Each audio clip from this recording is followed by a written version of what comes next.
So I was on one of my regular scrolls for the day. I was just scrolling along, scrolling past the park, past the river, past the river walk. Lots of families out. Also, they were strolling. I was scrolling, okay? There's a bit of a difference. And I was scrolling and I found this interesting story as I was among the people that have newly, how could I say this? The people that have climbed out from under the rock that they normally lived under, and they're very pale people that are getting sunburns because they're all out walking right now, because I guess that's the thing to do. The popular thing to do is to go walking around your neighborhood, to go exercising. And I will not partake in this. I can't partake in this. I will be protesting exercise. I will be protesting going for walks in the neighborhood, because it's something that simps do, okay? Simpletons. They all follow each other and they all follow all the same rules. So anyways, back to why we're even doing this episode, okay? I found a very interesting story. You're going to love this. This is from CBS Pittsburgh, okay? KDKA Channel 2. It's a CBS syndicate, all right? This is the story. This is the headline. Man allegedly stabs grandmother to death, blames Archangel Michael, okay?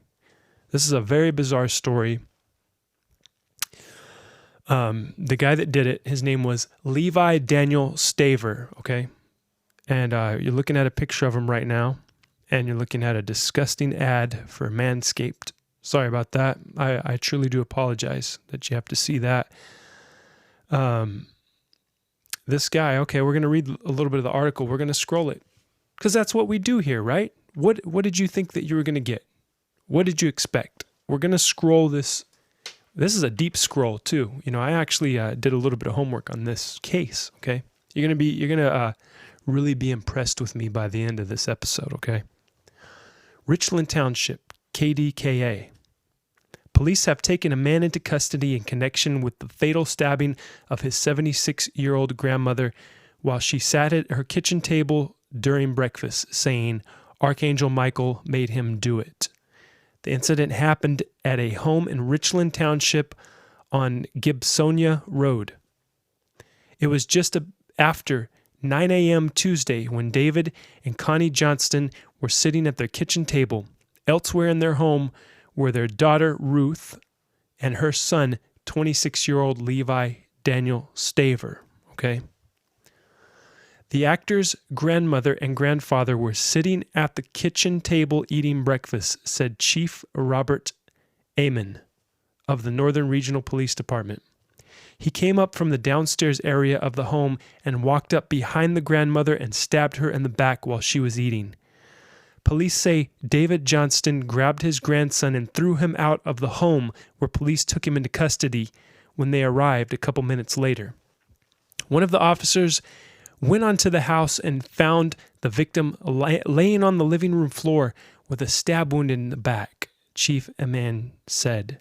Connie Johnston, 76, was dead from that single stab wound to the back. Northern Regional Police have been called to the home before. Sources say Staver had an emotional disorder, and Constance Johnston had expressed fears that her grandson might harm her someday. A police criminal complaint tonight describes in detail what alleged killer Staver told investigators. Staver told detectives that he had been stuck living with his mother and grandparents on Gibsonia Road. According to the complaint, Staver said he was in his bedroom this morning. On his computer, an archangel directed him what to do: kill the witch.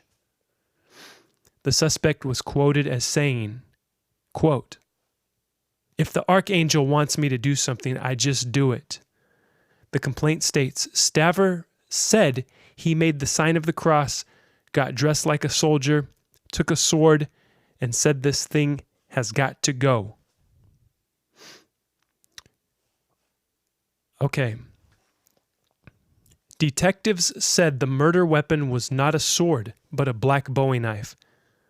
County police said when they asked Staver if he was employed, he said he was by the angelic army under the direction of Archangel Michael, end quotes. Earlier sources said the only thing Staver said prior to the attack was, "This has to end now."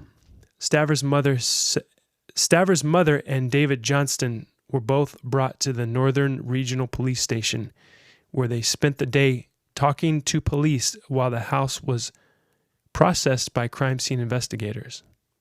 And I think that's the end of that website story. And I got a few more to read to you, but this is a really bizarre and sad story. Okay. And I could never imagine something like this happening. It's just, and it's really sad that it has to be done in the name of an archangel, you know. Archangels don't tell you to murder people. Okay, in case you're wondering out there, whoever you may be, whatever mental capacity you may have, and if you're hearing angels telling you to kill people, please seek immediate help. There are many different organizations out there that can help you. You can do online video chats with people nowadays to help you with your mental illness, okay? So one thing I thought about this case was, did he just say that so that he could get off? You know, maybe he just had a murderous rage for whatever reason, for however he was raised, whatever his excuses were, and he truly wanted to kill her. And then he just used the archangel thing to kind of get off, you know, to use that at trial. Okay. So this story, I should have said this at the beginning, this story was from February 19th, 2013, okay? And see, that's a picture of the guy right there. I think that's after he was arrested. And so, also another interesting thing I found.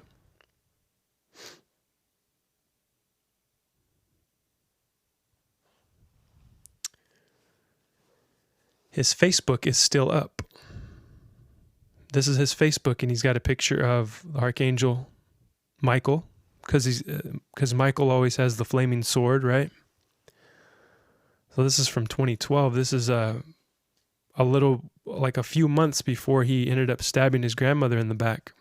But it's got some of his drawings here, and he was an illustrator. You're going to find out later on in this episode that he was actually a pretty good illustrator, okay? And I think that, I don't know, he might have drawn that picture right there too of Michael, because it looks like his style. After having looked at many of his pictures, I looked at this, I looked into him and his mother, who was there. His mother, Ruth, was there when when the murder happened, okay? So, I mean, it's a really tragic, horrible story, but we're looking at his Instagram right now, which still exists, and love lives and I will defend her. So he's got, so, you know, as I'm looking at this a little bit more, maybe he was mentally ill. I'm looking at his pictures we're looking at his pictures right now, as you can see, because you can scroll with me. So you got a diagram that says the beast, and then there's like a tear, like ground has broken, and in between is supposed to be the earth, and then on the other side is Levi. I don't know if that means him, because his name was Levi, or the tribe of Israel, who knows. And then it says Michael, heaven up here. So he's breaking away from the beast, and Michael is helping him break away in this diagram that he's drawn. This is kind of where things have been at for the past year or so. God and Rael not pictured in this, because I don't know what all they have been doing. So he talked to angels, okay, which many of us do. But he must have talked to the wrong angels, because I don't think Michael would ever tell you to stab your grandmother in the back, of all people. You know, it's just pretty ridiculous. But he didn't get the death penalty, as you'll see, because I found an article. I might not be able to access it, because last time I tried to look at it, it was asking me for a subscription. So we're gonna try to find that again. It wanted me to subscribe. I guess you go on these websites, these newspaper websites, and you go on it once and they let you read an article and you go back again and it says you've used up your free trial or whatever. So then they want you to pay for it. The newspapers are suffering, man. They're doing pretty bad right now. And even though they have ads all over their website, they still need you to subscribe and they lock you out of the article. So we are going to scroll this once again and we're going to find this article. It's from the Pittsburgh Post-Gazette, okay? And as you're seeing, that's a more recent picture of him. Seeing it's, okay. You've reached your limit of free articles. Here's a special offer just for you. And I will not be subscribing to the Gazette. So that was a newer article. So I'll find another one from that same year. Maybe we'll get the same information that I got, because that was a really good article from the Post-Gazette. And we're going to get back to Ruth, his mother, because his mother is an author and she has actually written some books that you will be interested in. Ruth A. Johnston has published some books, and I bought one on Amazon, and we're going to look through it in a minute after I read to you what happened. So 2017 rolls around. And this is the article. This is from Associated Press News by Paula Reed Ward, okay, Pittsburgh Post-Gazette. Like they did most mornings, Constance and David Johnston sat down for breakfast in their Richland home about 9:30 a.m. on February 19th, 2013. Connie read the comics as she ate, her husband of 51 years next to her. Their adult grandson walked in, and without looking up, David said, "Good morning, Levi." The 26-year-old didn't return the greeting. That wasn't unusual. For years, Levi Staver's schizophrenia had prevented him from having typical interactions with his family. Instead, he shouted, "This has got to stop," and plunged a 6-inch long Bowie knife into his grandmother's back. David leaped to his feet, trying to disarm Levi with one hand while trying to steady Connie, who was attempting to help him with his other. Ruth Johnston, the couple's daughter and Levi's mother, had been in the basement when she heard scuffling upstairs. She raced up to find her mother bleeding and her father trying to get the knife away. She immediately called 911. "Drop the knife," David demanded. "I can't. It's attached to my wrist," Levi answered. "You'll have to let me go." David finally wrestled Levi to the kitchen floor and threw him down the concrete steps to the outside. Ruth watched as her son's face smashed off the ground and then turned to see her father pulling his wife off the couch and into his lap on the living room floor. It wasn't until hours later, when she had been taken to the police department to give a statement and saw her father there, that she learned what happened. I said, "Dad, has anyone gone to the hospital to be with Mom?" "Mom never left the house," David responded. "It was a murder." Levi was charged with criminal homicide, and nearly 4 years after he killed his grandmother, he pleaded guilty but mentally ill to third-degree murder.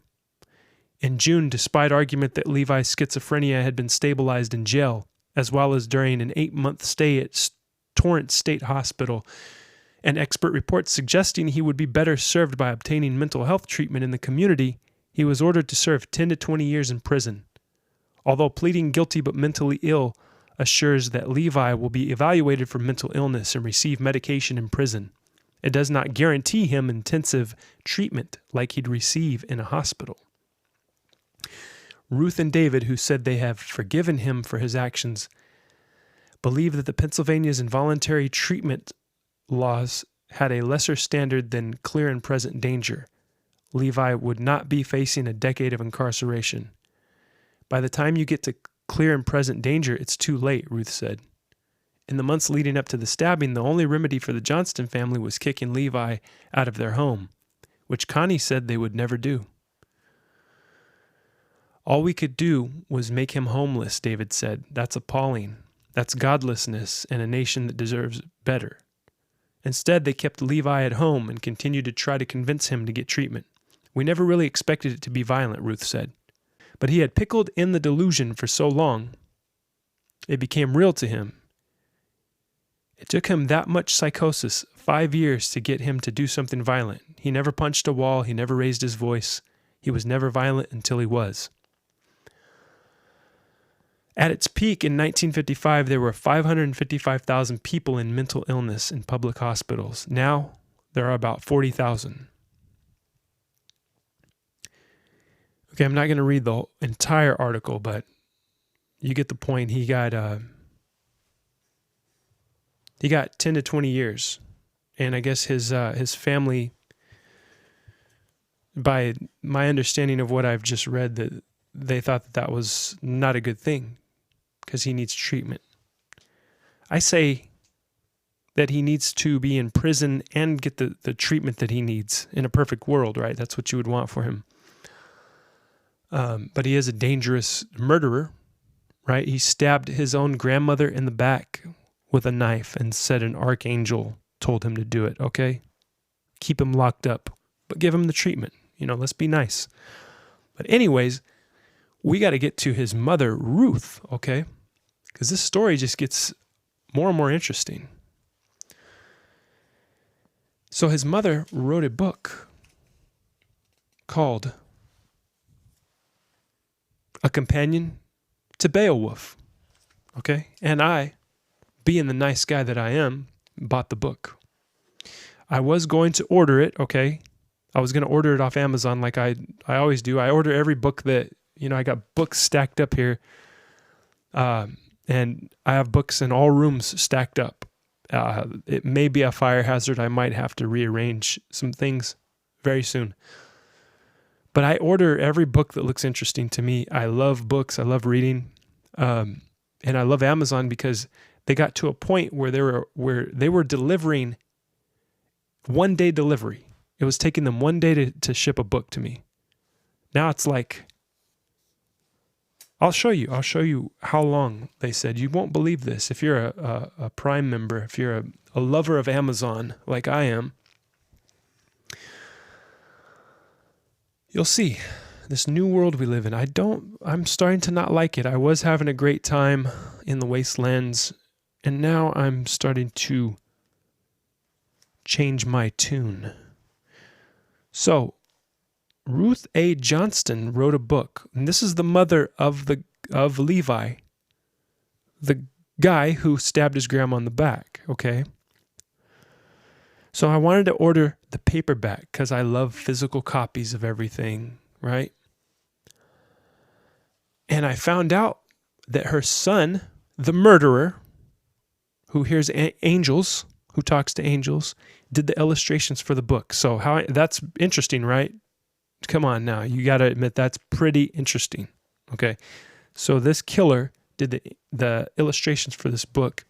And I was going to get the paperback, and I'm like, oh, this is cool. I'll get the book. It'll come in 2 days. No, it says free delivery, prime delivery, Wednesday, April 22nd. Are you kidding me? It's going to take 21 days to get here? You've got to be kidding me. I need this book right now. I need to do this show pronto. I need to do this as fast as possible. Okay? This is a very important story. And their reasoning is what you guessed. You guessed it. Extended delivery time. We're temporarily prioritizing the delivery of some items in order to serve our customers in need and ensure the safety of our associates. As a result, some delivery times are longer than usual.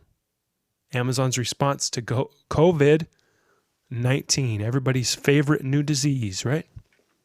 So anyways, to combat this and to do my part to fight COVID-19, I ordered the book. And now I have it on Kindle. So I win. And then Ruth gets a couple of bucks, you know what I mean, for her troubles. And come to find out, she's written some other books too that look pretty interesting, and might have to return to her in another video. I might have to review some of her books later on. But we're looking at this because it has to do with this case, and it has to do with her son who murdered her mother. And he did the illustrations for A Companion to Beowulf. Now, To be honest, I know nothing about Beowulf at all. I don't know what it is.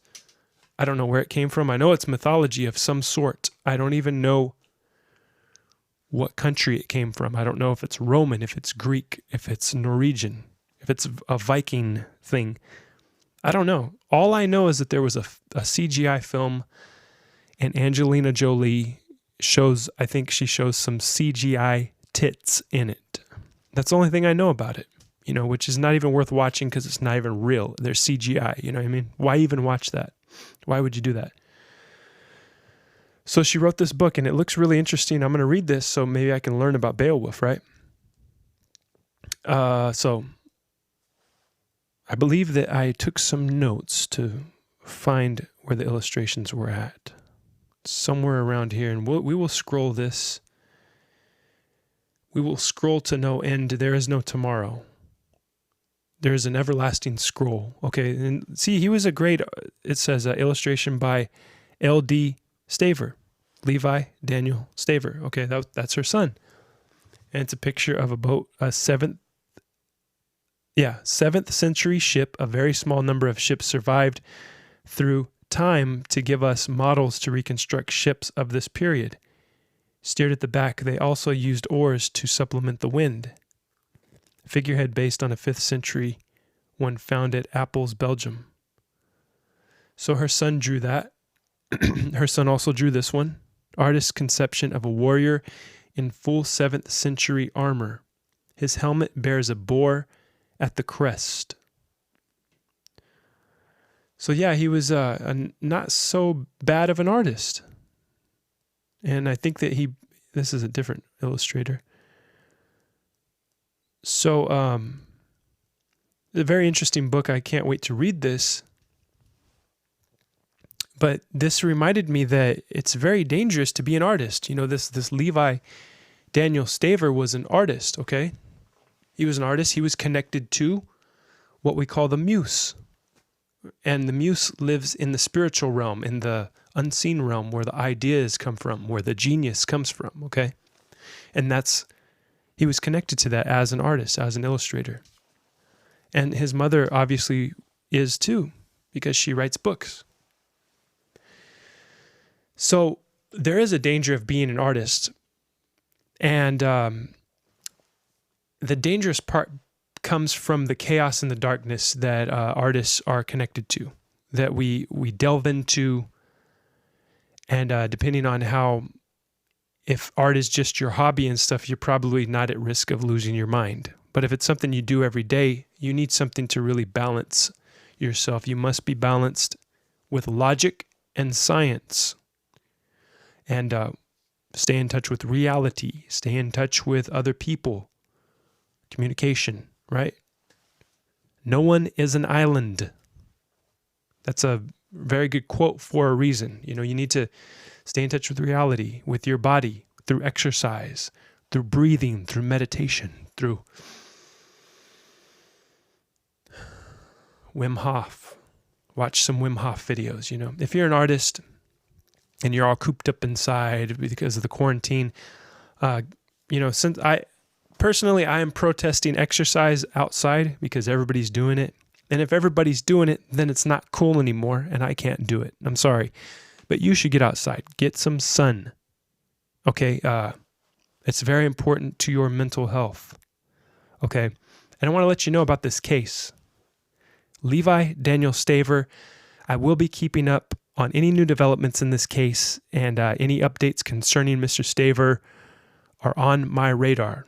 So if anything comes up, I'm going to be scrolling the internet looking for this guy, to make sure everything goes well. So he was sentenced, I think he was sentenced in 2017. So I'm guessing that he's going to probably not do 20 years. So we'll see. We'll see what happens. But really, it's a really bizarre story. Archangel Michael, true crime. A match made in hell. Because this time around, it caused the murder of an innocent woman. Her name was Constance Johnston. She should be remembered. A very sad thing. Thank you for watching once again. The scroll continues. It is unstoppable. The scroll train keeps rolling down the tracks no matter what. No matter what. As long as there's still internet. Scroll train keeps moving. Tuesdays, Thursdays like today, and Saturdays. Regularly scheduled programming. Stay in tune, okay? Stay on the scroll.